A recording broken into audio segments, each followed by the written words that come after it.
Assalamualaikum warahmatullahi wabarakatuh. Perkenalkan, nama saya Nuni Nuraini.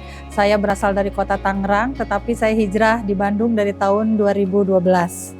Usia saya 42 tahun. Di tahun ini saya profesi sebagai pengajar di sekolah dasar negeri. Waktu itu di tahun 2007 saya sudah pernah yang namanya operasi kista. Saya pikir kista saya sembuh dengan jalan operasi itu. 2014 perut saya mengalami sakit yang sangat hebat dan saya beranikan diri untuk periksa kembali. Dokter menyatakan bahwa saya terkena kista kembali. Bahkan dokter menyarankan saya untuk angkat rahim ketika itu. Dunia terasa gelap bagi saya. Saya sampai nangis di depan dokter karena waktu yang operasi pertama itu dokter bilang ibu sudah bersih dari kista gitu ya.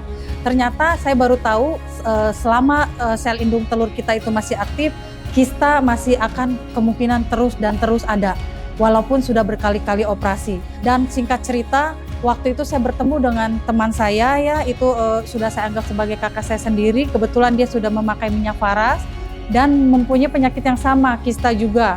Dia bilang, ini pakai minyak faras. Saya waktu itu aneh gitu kan, kok minyak bisa masuk ke dalam rahim gitu kan ya. Secara akal saya itu nggak nerima gitu. Jadi saya nggak langsung oh iya pakai, enggak. Saya buka, saya cium baunya, aduh enggak banget gitu kan. Karena sebelumnya saya memang tidak suka minyak-minyakan gitu kan. Tapi di otak saya bilang harus sembuh gitu kan. Harus sembuh, bismillah. Kok Teh Haji aja bisa sembuh, kenapa saya enggak? Akhirnya saya beranikan diri, saya balurkan. Di bulan berikutnya belum habis 1 botol, itu kurang lebih masih setengahnya lah ada. Saya sudah tidak merasakan nyeri hebat, tapi masih ada, tapi tidak nyeri hebat gitulah. Berkurangnya sudah lumayan jauh gitu kan. Saya memutuskan untuk menggunakan secara rutin sesuai dengan anjuran sepanjang tulang belakang, kemudian sela-sela jari kaki, dan karena saya kistanya di rahim, akhirnya saya balurkan di bagian perut. Itu minyak selalu saya bawa kemanapun saya bawa. Jadi ketika ada kesempatan untuk membalurkan di bagian perut, itu saya balurkan lagi, dan saya balurkan lagi.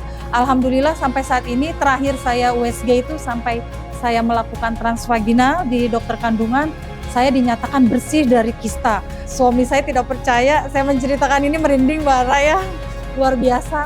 Di situ saya subhanallah gitu ya, alhamdulillah ikhtiar pakai minyak faras ini benar-benar membantu. Dan pada akhirnya saya kabarkan berita tentang bahwa ada loh pengobatan tanpa minum obat kita bisa disembuhkan gitu kan, perantaranya melalui minyak faras ini.